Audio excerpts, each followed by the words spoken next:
Candace Galen. Candace Galen is based at the University of Missouri in Columbia, and being a biologist, she thought, why not use this astronomical phenomenon to study a biological one? Specifically, as the skies darkened, would daytime pollinators, like bumblebees and honeybees, call it quits? What better activity during an eclipse than to go out with a recorder and record the bees? So, Galen asked 400 citizen scientists, including young students, to place audio recorders in 16 flower patches along the path of totality in Oregon, Idaho, and Missouri. When they analyzed the audio, they found that during partial eclipse, bee buzzing continued. But when totality hit, the bees went silent and only the conversational buzz of human observers could be heard. Then, as the moon passed and the sun again lit up the sky, the bees regained their buzz.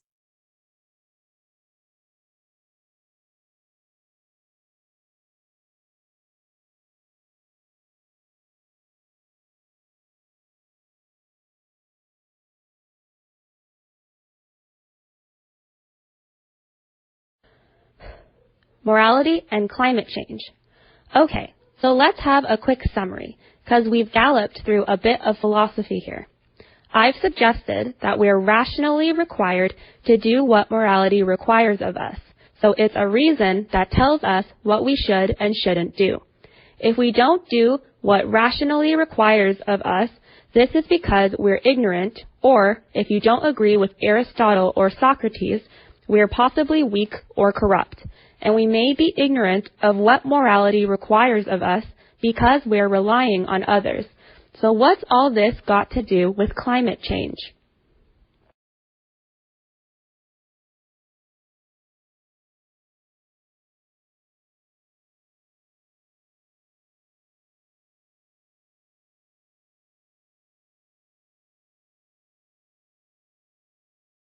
An economist sees the world basically through a typical microeconomic toolkit. That involves things like thinking at the margin, rationality, opportunity cost, trade-offs. Economists, like any other discipline, rules and its own way of seeing the world. So basically, economics, or economists in general, tend to apply microeconomic concepts like that to explain the way humans behave and to make predictions about the future.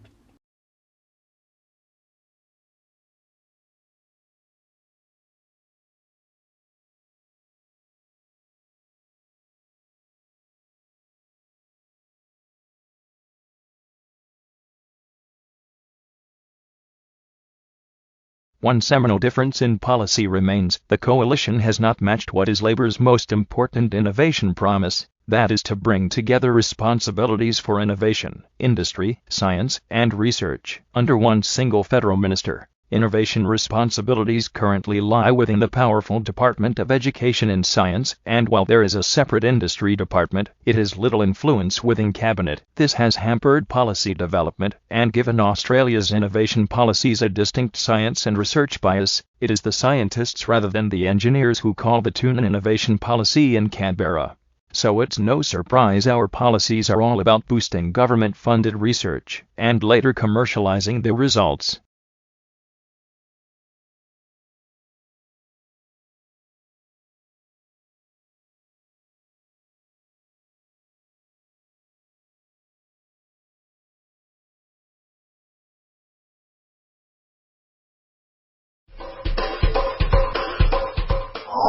Some ecotourism offers visitors close encounters with different species, but new research suggests that these activities may not be so great for the animals.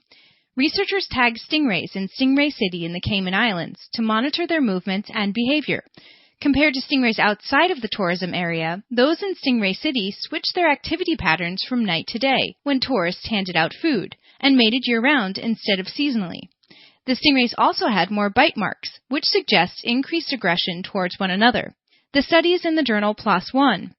Past research has found increased stress and more intra- and interspecies aggression among animals that have been fed by humans. Interactive tourism is a growing business, but researchers say that more study is needed to ensure the health and safety of humans and animals alike. Ecotourism may be good for a given species as humans become engaged in its survival, but for the individual members of that species tasked with dealing with people, it may not be a walk in the park.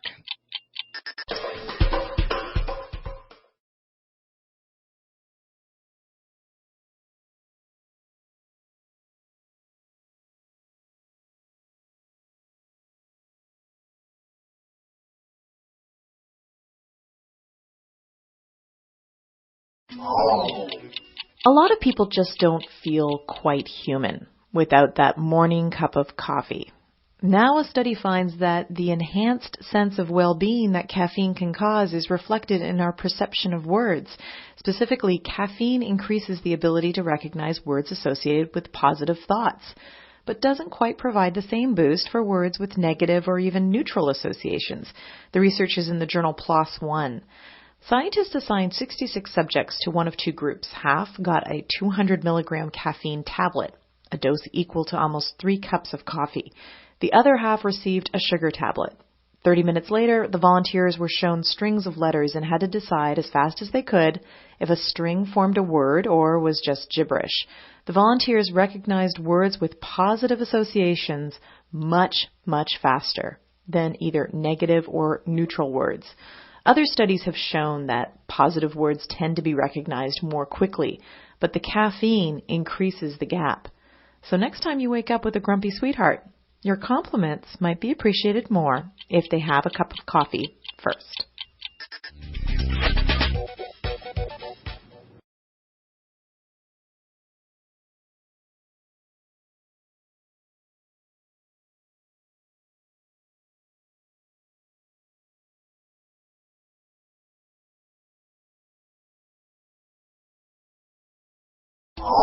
Ultraviolet rays don't just bronze sun seekers on the beach. Underwater, they can give hammerhead sharks a suntan, and worse, give fish skin cancer. So says a study in the journal PLOS One. Researchers caught 136 coral trout in the southern Great Barrier Reef. 15% of them had black lesions on their skin, melanoma. Pathogens, toxic chemicals, or UV rays can all cause melanoma, but DNA tests ruled out the presence of pathogens. And the fish were caught in the pristine waters of a marine sanctuary, so pollution wasn't to blame. Turns out the trout's cancer cells looked just like those of fish who'd been hit with UV radiation in the lab. So the researchers concluded that sunshine was the culprit. Makes sense, they say, because these trout live near the world's biggest hole in the ozone layer, meaning more exposure to UV rays. Another recent study, this one in the journal Science, says the severe storms delivered by climate change could punch new holes in the ozone layer, upping our dose of radiation on land and at sea. And that's no fish story.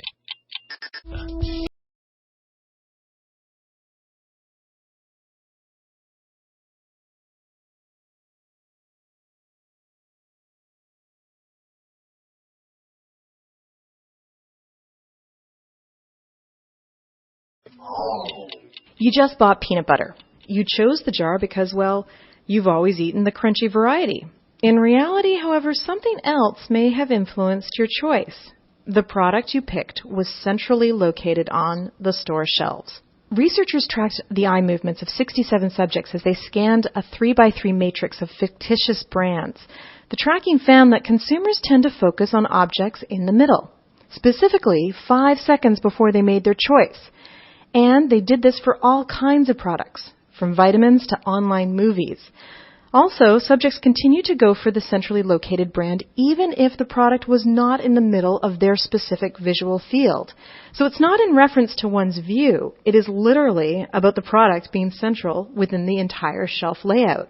Past studies have shown that people tend to make a lot of choices based on central locations, like choosing the middle bathroom stall in a public washroom, a middle seat at a table, or even the middle items in a series of arbitrary objects.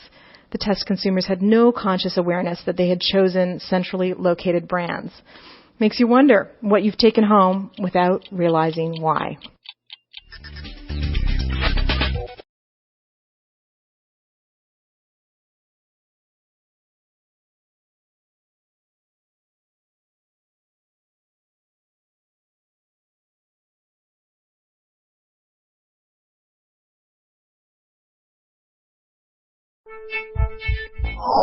Telling people to change unhealthy behaviors doesn't work. Otherwise, we would all already be slim, fit non-smokers.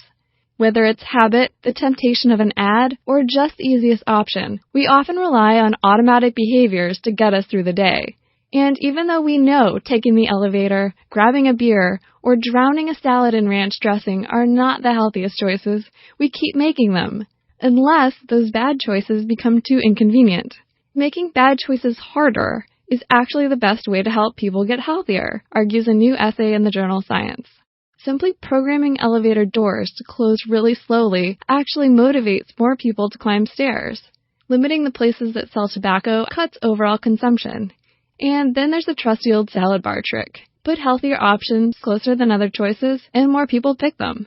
Little changes like these reach everyone, not just the people targeted with a health message. And they get us healthier just by letting us stay on autopilot.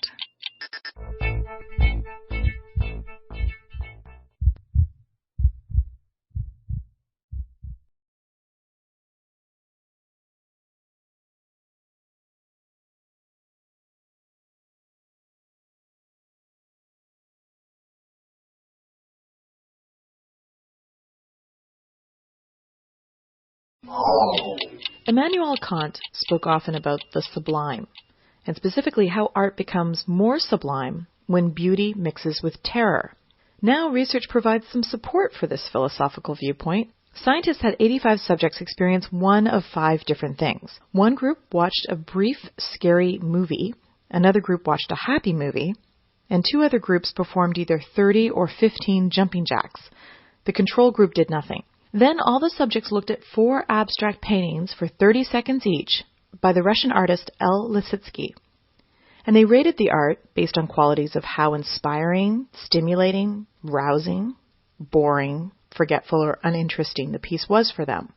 The group that had watched the scary movie rated the art as more sublime and positive than any of the other groups. In fact, the other 4 groups did not significantly differ in their ratings. We might not think about describing art as frightening. The researchers note, however, that art can be surprising, elicit goosebumps, and inspire awe. Who knew that pairing The Walking Dead with a trip to the Museum of Modern Art would make the entire experience more sublime?